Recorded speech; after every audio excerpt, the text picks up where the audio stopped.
Oh, crap, I have to follow him. Okay, real quick.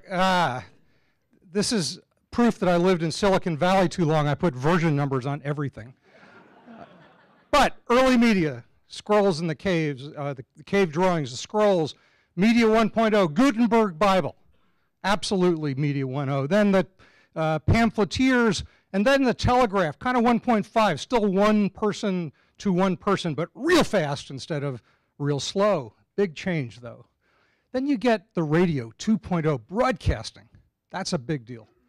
A huge deal because it was one-to-many over very long distances and quick. And then, of course, the tube, which is, again, 2.5, not quite 3.0. And here we are today. How many of you subscribe to newspapers? See, I can leave now. We're screwed. It's a problem, and this is a Twitter feed that is not grammatical, but the data behind it is pretty grim, folks, if you're in the journalism business. And I'm going to argue it's kind of grim if you're in the real life business too, because we do need journalism. How we're going to pay for it is pretty difficult to figure out. But Media 3.0, this is cool. This is where we get into stuff that's going to really work.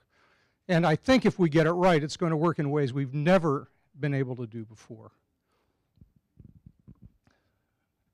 My phone is ringing in my pocket. This is So we have democratized media, and that's about production. We all have the tools of production and access in our pockets like this thing.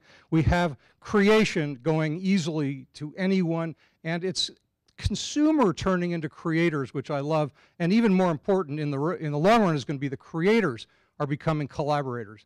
That is the best part of what is happening in this whole field. The read-write web is what makes it possible. So we have things like the Daily Kos, read by probably more political junkies than read the Washington Post. You have the guy who took the picture in the London Underground after a bombing. Podcasts from Africa telling us stories we would not have heard. And of course, Wikipedia, which we're all doing together. And then you have the stuff like the virtual worlds, and we're organizing to save people around the world. We're tagging things on Flickr and Delicious and other sites, and doing Warcraft. Any Warcraft players here?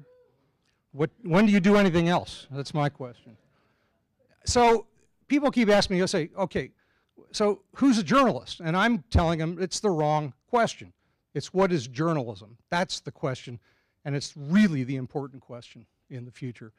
So I think we can agree that on the left, that's journalism, even though they screw up a lot, but they have processes that work incredibly well to get it right. Nat and Foxy disco dancing, not journalism.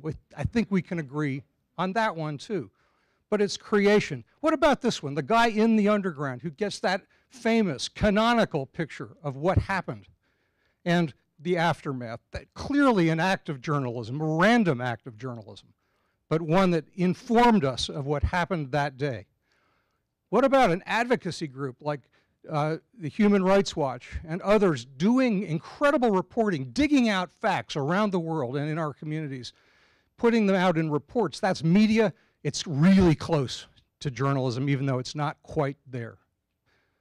Everybody in the media is doing journalism. The Wall Street Journal, which years ago said, we'll never blog because it's not journalism. Now they have 1 million blogs, and it is journalism. They get it, sort of.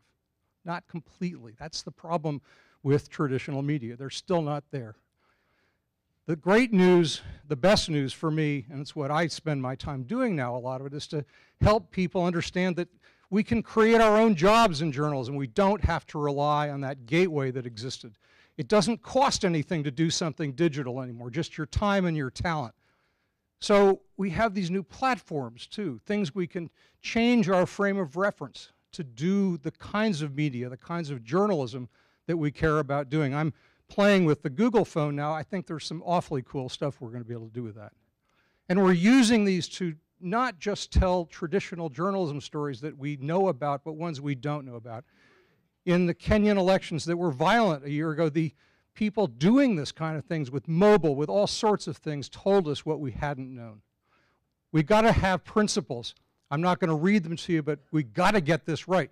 We have to turn consumers of media into activists in the way they consume media, not passive receptacles for it, but activists, or we're going to get it wrong in the end.